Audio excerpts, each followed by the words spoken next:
The iPhone 12, now this is an 11, but you get the idea here, is under scrutiny, and specifically it's coming under added attention, specifically in the country of France. That is where French regulators ordered Apple to stop selling the iPhone 12 due to concerns about the radiation that is emitted from the iPhone 12. And Apple says that that is not correct and that they are contesting the findings of the French government. So joining us for a bit more about this, Dr. Payal Kohli, our 90s medical expert, not only for a bit more about this specific instance about the iPhone 12 and what's happening there in France, but from a broad perspective. You know, we use cell phones for everything. We were just talking about this a second ago. I use it for everything. Should we be cautious? How cautious should we be with the radiation that is emitted from a cell phone?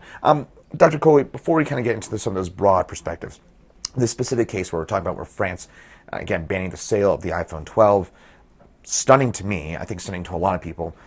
What is the French government leaning on in terms of evidence for that? So, Chris, what they did is some tests with the iPhone 12, and what they found that the level of radiation was higher than what the regulatory limits are. Now, it's still substantially lower than where we think it might cause harm, and they used the phone in a way that wasn't sort of natural in terms of use, but it sort of raised an alarm. And what was interesting was it was only this model of the iPhone. It was only the iPhone 12, and it's thought to be perhaps something to do with the way that it searches for that satellite signal, because that is a time when it potentially can emit more radiation than some of the other times when it's in standby mode or when it's not being used. But I'm certainly glad that they're doing these kinds of studies because we use our phones so much. Such a big part of our everyday lives. We wake up with it, we go to sleep with it, we've got it on us all the time. And we do need more evidence and data to try to understand what the health effects of that type of exposure to this device could be. Absolutely. It's certainly in depth. Now, the iPhone 12 came out in late 2020. Why are we finding out about this now here towards the end of 2023? You know, the part of it is the pandemic has created sort of a lag in terms of accumulation of data, but part of it is also that every time they do a software update, it can change the behavior of the phone. And so there's an iterative process where you continue to sort of assess things in an ongoing fashion. And in fact, Apple is saying that the software update can help to reduce some of that radiation because it changes the way that the phone searches for that satellite signal. So I think that some of it, like I said, is we're not looking close enough, but some of it can also be that because they're doing changes to the phone, it changes the way that the phone behaves and the type of radiation that it emits. So what do you think of the findings in this situation? Do you think that, so for example, the iPhone 12 obviously is still for sale here in the United States. Do you find it safe to use? You know, I have a 12. And this study caught my eye for sure because I have that 12. But I'm still not so worried about using it for a couple of reasons. And I kind of mentioned those. The first is that it was tested in a way that we don't normally use it. So that prolonged kind of left on time, that's not something that's typical searching for that satellite signal. The second is that those limits were still below where we would consider, concerning or dangerous. And every country has different levels and regulations in terms of what their sort of safe and acceptable limits are. But to me, I've certainly started changing some of my behavior to mitigate some of the radiation from the phone, even though we don't yet know that it's harmful, but it doesn't hurt to start to do things that expose you to less radiation. Okay, what are some of those things we can do? Yeah, so one thing I really do is I put the phone on speakerphone because then I'm not holding it up to my head. And we know that radiation is proportional to the distance. And so to that end, they also looked at whether people had it in their hand or had it in their pocket as opposed to having it in a purse or a jacket far away. And obviously you had more exposure if you were holding it in your hand or you had it directly in your pocket, instead of it being in a purse or in a jacket far away. Using a headset, that's a really nice way to reduce exposure as well. But be mindful here, you want to use a wired headset that actually plugs directly into the phone. Because if it's a wireless things like AirPods or something that transmits a signal itself, that in and of itself can actually expose you to radiation as well. So those are sort of small things that you could potentially do to minimize your risk. If you have any kind of cardiac devices like a pacemaker or something, you definitely want to make sure you talk to your doctor, make sure your pacemaker, your cardiac device is compatible with the type of iPhone that you're using. Because again, anything that transmits signals, and pacemakers transmit signals as well, can potentially interact, and there can be interference and such. That's interesting. I kind of want to go back to the case here in France for a second, because you did mention that Apple disputed the findings of the French government. Do you agree with what Apple disputes, and what specifically did they dispute about what the French government said?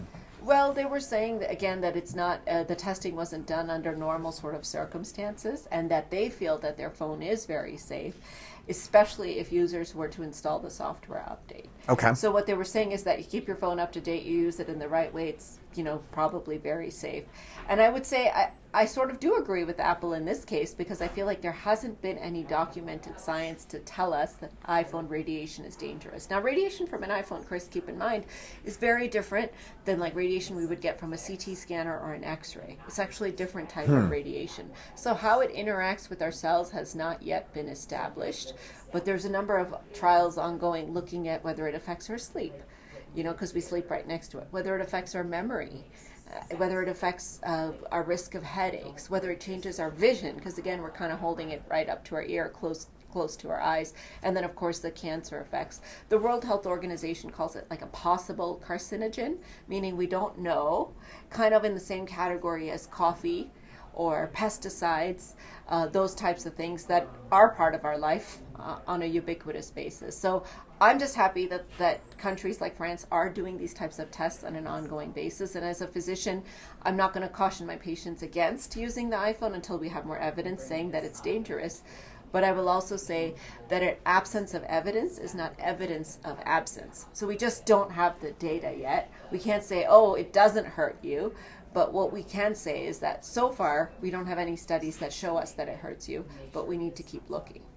Okay, I got a lot of thoughts based off that, because we use a phone so much, and obviously when you start saying cancer or it's a possible carcinogen, but we don't have any studies that show it, but obviously cell phones, they've been around for really only 20, 25 years at this point, so they're still kind of in their infancy in our daily lives. Should we be thinking more and more about some of those precautionary measures that you mentioned? And also, to that one other question, AirPods, earbuds, do those help stave off some of those radiation effects as well? Well, those generate some radiation. Because Okay. again, they're transmitting those signals because they're wireless. And I do think, to answer your question, absolutely yes. The rates of cancer, especially in young people, are increasing over time. Now, we don't know why that is. We don't know if it's our diet. We don't know if we're drinking more alcohol. We don't know if it's our cell phones. We don't know if it's watching too much television. All the things in our life that expose us to radiation. We travel more than ever. All of those are sources of radiation.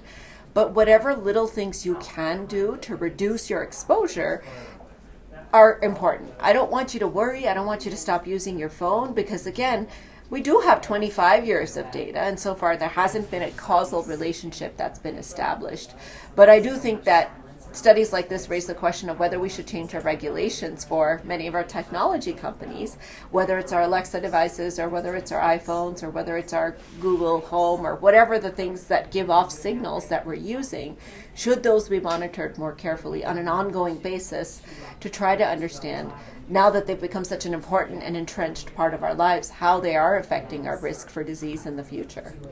Is there an app on your phone that you can track the amount of radiation you're getting on a daily basis? There isn't. And so what used to happen, like in medical school, for example, when we go into the cath lab where they have x-rays all the time, they're giving off fluoroscopic radiation, we used to wear a little radiation tracker. But that's for that specific type of radiation. So you should clip it onto your collar, onto your scrubs.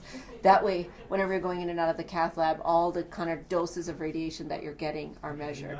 That's certainly something that anyone working in a facility where they do have regular sort of exposure to radiation should be utilizing.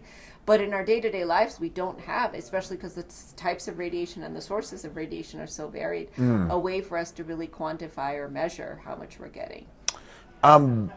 Should we be also, I guess, I just have a lot of thoughts, because maybe this is the hypochondriac in me where I'm thinking about this and just trying to think about other ways that we can get away from using cell phones. Any other kind of tips, tricks to try and, again, stave off some of that radiation? Yeah, I think because of the nature of the device, it's smaller, it heats up, those types of things can emit radiation. Now, other types of devices can also give it, but maybe less so, such as a desktop or a computer. Okay. So what I often do sometimes, if I'm getting a call and I'm on my computer, I'll answer it on the computer, not necessarily on the phone. And like I said, maybe do a speakerphone instead of actually holding up the phone to your head. Do try to limit your time on your phone in general, not just because of the radiation, but because of your mental health, because of the fact that it stimulates your retina with too much light, especially around bedtime, as we talked about before. It can affect our sleep patterns, it can affect our behavior, and also because we get addicted. Cell phone behavior is now becoming more and more addictive, and what we're seeing with the data is that people are spending more and more and more time on their phones, which doesn't necessarily correlate with an increase in productivity. So it's not necessarily like you're producing more, you're more efficient at work, you're getting your errands done, none of that stuff. It's more sort of dead time. And time, in my opinion, is a gift. It's something you're never going to get back. And so you want to spend it wisely. So do be mindful of your cell phone behaviors in general, so that if you come home and you don't need to be on a device, you can instead talk to a friend or family member or connect with another human being. I promise that doesn't give you radiation. And that's a really nice way to get you sort of de-addicted from your cell phone and some of the other screens that we've gotten used to. Yeah, but what about doom scrolling TikTok?